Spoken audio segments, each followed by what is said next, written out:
What it do, YouTube? It's your boy, Leroy. Boy. But yeah, some with this story that I got today, you can't play with her. Can't take her back. Shit. You know what I'm saying? Not saying that the person writing that, but it's a good story. That's what's y'all see. On everything I love. I'm going back to prison. Philadelphia police have identified a suspect in connection with a deadly shooting inside a North Philly barber shop. 44-year-old Armand Hilton is wanted for murder, robbery, and related charges. Police say he shot and killed Natifa Wade inside a barber shop on Lehigh Avenue on Saturday afternoon. Philadelphia had witnessed its share of crime. But what happened on October 7th, 2023, was different. It wasn't a random act of violence. It wasn't a robbery gone wrong. It was something far more personal. An act that would leave a child motherless, a city shaken, and a name that once symbolized success forever linked to tragedy. At the heart of it all was Tiffany Natifa Wade. Hey, Brandon, what you got on? Don't worry about it. Don't worry about it, sweetheart. Don't worry about it, sweetheart. To the outside world, she seemed unstoppable. A woman who built her empire from the ground up, juggling multiple businesses with the grace of someone who made success look easy. She was a mother, a businesswoman, a symbol of ambition. If you scrolled through her Instagram, you'd see luxury, designer clothes, first-class flights, high-end real estate. But that wasn't just for show. She had worked for it. She had earned it. At least, that's what she wanted the world to believe. Because behind the carefully curated images, there was another story. One she didn't post online. One that didn't come with I hope this young lady they trying to make. I hope this young lady that they trying to make seem good and everything. They're not. I hope that was her money that she worked for. filters, motivational captions, or perfectly staged photos. It was a past tied to a man who knew her better than anyone. A man who had once given her everything, only to have it all ripped away. Armand Hilton. To those who knew him, Armand wasn't just another man from the streets of Philadelphia. He was a survivor. A man who had learned how to navigate a world that wasn't built to be kind to him. But survival came at a cost. His name carried weight, but it also carried warnings. There were whispers about his past, run-ins with the law, money that didn't always come from clean hands, and a reputation that kept people on edge. But Tiffany? She saw something different. He was powerful. He was generous. And most of all, he made her feel safe. For a time, they were partners. Not just in love, but in business, in wealth, in the life they built together. The properties, the cars, the success. They weren't just Tiffany's achievements. They were his too. Until the day that trust shattered. Because when Armand went to prison, he left everything in Tiffany's hands. His properties, his businesses, his future. He believed she would protect it all. That when he got out, what was his If they were doing everything legitly, why did he go to jail?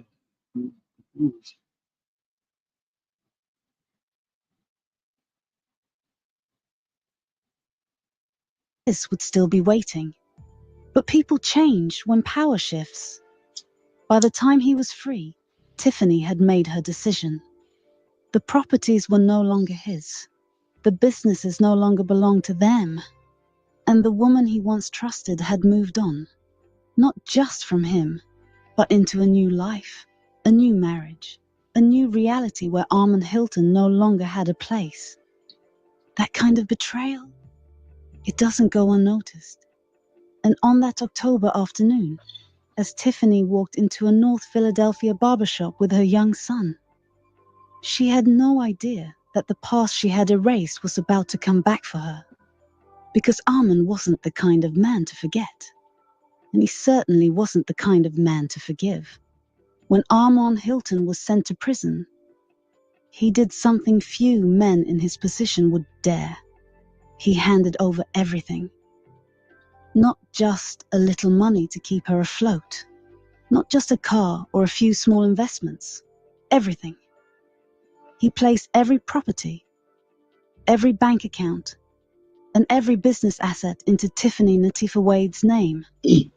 Real estate holdings worth hundreds of thousands of dollars. Yeah, I'm not. It seemed like he did not want to do that. He did it. I think he probably put it in there because they probably was gonna seize it. I don't know if he went federal or in there. That it don't matter. My voice don't. But he probably didn't want to do it like that, but he had no choice to. And didn't expect. I ain't gonna lie. He probably never would expect her to do whatever she did. Every day she did not do the right thing. Some in Philadelphia, some as far south as Miami.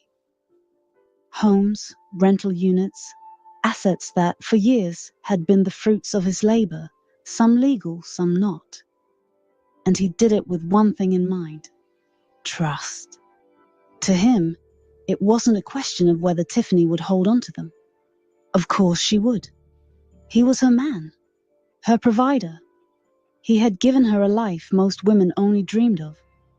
And in his mind, she owed him loyalty. Some say he did it out of love, that he believed in her, that he saw her as the mother of his child, the woman who would protect his legacy. Others believe he had no choice. His criminal past had left him with few options. A man like him couldn't own everything in his own name. It was too risky, too exposed. Tiffany was his safety net, and for a while, she played the role. At first, she waited. At first, she answered his calls, reassured him, told him everything would be fine. The businesses were running, the houses were safe. She even visited. But power changes people. And money has a way of shifting allegiances, of turning love into leverage. For real though. Felt that. But I don't know how you can be that selfish. Right, but nigga gave you all that. Just hold it down till you get back. You know what? You did most evidently. Don't know. Let's keep watching. Tiffany wasn't just holding on to his assets anymore. She was living in them, making decisions, realizing just how much power she now held. I've decided that I'm a good person and that I deserve good things to happen to me. And therefore, I've decided that I'm going to pamper myself as much as possible. I'm going to look for as much fun. I'm going to look for as much fulfillment. I'm going to look for as much ease. I'm going to follow my ease. I'm going to follow my bliss. I'm going to follow my flow. I'm going to follow the good feeling. I'm going to let the good times roll. I'm going to have a lot of fun. I'm going to hang around with people that are fun to be with. I'm going to look for reasons to feel good. I'm going to keep a diary of good feeling things. I'm going to call it my book of positive aspects. I'm going to get a box. I'm going to call it my creation box. I'm going to throw all kinds of good stuff in it, and I'm going to proclaim it as mine. I'm going to accept the reality of this vibrational reality, and I'm going to go there as often as I can. I'm going to bask. When I find myself basking, I'm going to milk it with everything that I've got. Wait a minute, is this her talking though? I'm going to look for other people that are doing the same. I'm going to trust that law of attraction is going to cue me up with them. I'm going to feel less responsible to fewer people. And then came the choice. The one that would set everything in motion. She did it quietly. A few legal transfers, a signature here, a document there, until suddenly, everything in Armand Hilton's name belonged to Tiffany Wade. Then she went further. She cut him loose, filed for divorce. Ain't that up? Hey, she been planning that. And the kind of money he had, she sitting back just chilling planning that shit. Right.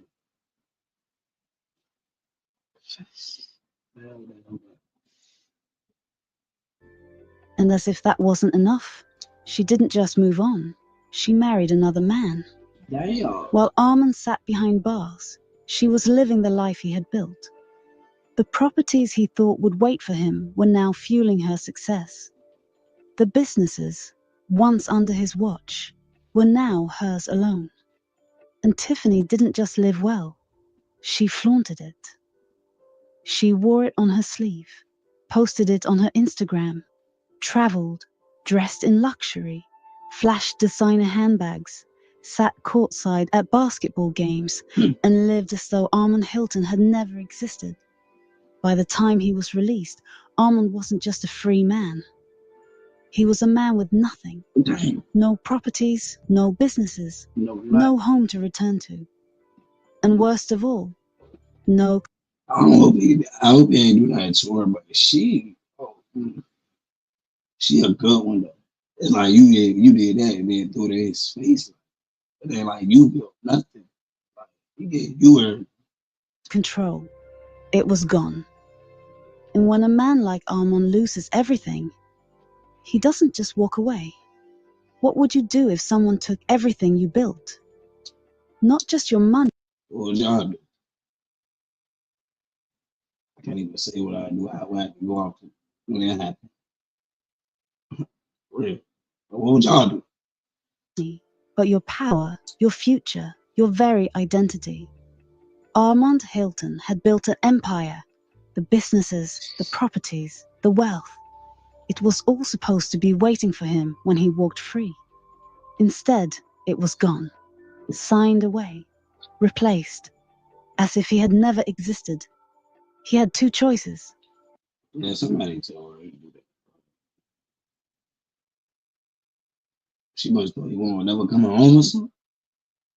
He could walk away, start over, pretend none of it mattered, except that the woman he trusted had moved on, that she had made a new life, that the past was gone. Or he could fight for what he believed was his. And Armand Hilton was not the kind of man to let things go. At first, he took the civil approach, demanded, negotiated, pleaded. He called Tiffany again and again, asked for his properties back, the homes, the investments, the things he had entrusted to her. He wanted to believe she would listen, that she would do the right thing, that, despite the betrayal, there was still some loyalty left between them. But Tiffany had no intention of giving anything back. The past was dead to her. She had made a choice, and it didn't include Armand. She didn't just ignore his demands. She made sure he knew just how much she was thriving. She posted photos from expensive vacations, showed off new cars, fine jewelry, the life of a woman who had everything and had no regrets. And then there was the final insult, her new man. Tiffany made sure Armand saw what she wanted him to see. Right, what did he do to her? This is wow. The diamonds on her fingers, the expensive dinners, the life she was living without him. It wasn't just wealth anymore. It was personal. And something inside Armand snapped. The phone calls turned into threats. The messages got darker. "You think you're just gonna get away with this?" he allegedly told her.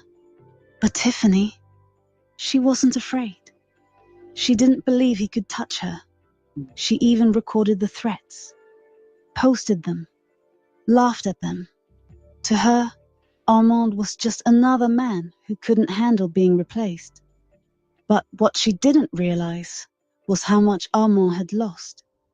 Because for him, this wasn't just about money anymore. It was about control. It was about pride. And when a man has nothing left to lose, he becomes the most dangerous kind of person. It was a Saturday afternoon like any other. The air was crisp, carrying the scent of fresh autumn leaves through the streets of North Philadelphia. Families moved about their day. Errands, appointments, last-minute weekend plans. For Tiffany Natifa Wade, it was supposed to be a simple stop at the barbershop with her young son. A routine moment. A mother taking care of her child. ensuring he looked sharp for the week ahead. A mundane task, an ordinary day. But nothing about this day would be ordinary, because Armand Hilton was waiting, somewhere nearby, watching. Not from anger, not from jealousy, something colder, something final. For a moment, everything was normal. Then, he stepped inside. Armand didn't need to announce himself. He didn't need words. His presence alone shifted the energy in the room. The barbers paused, their hands hovering mid-motion. A customer turned, sensing the shift, his casual conversation trailing into silence. And then, the gun.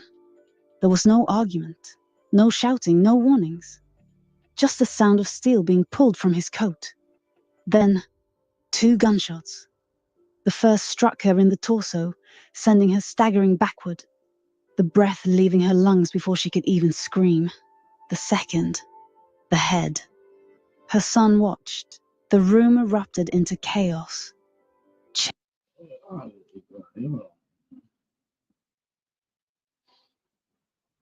Do it. It's crazy. I understand you mad and that, but you still just threw us your life away. You could have probably, bro, you know you did it before. Well, people don't know you can do it again. You did it once, you can do it again. It should be easy the next time you do it. You should be way smarter. Instead, you can go take my life in front of the child, bro, in front of the barbershop. Crazy. Chairs screeched against the floor. Clippers hit the ground with a metallic clatter. Customers dove for cover, ducking behind barber stations, shielding themselves from the horror unfolding in front of them. The air, once thick with the warmth of everyday life, was now cold, heavy, suffocating.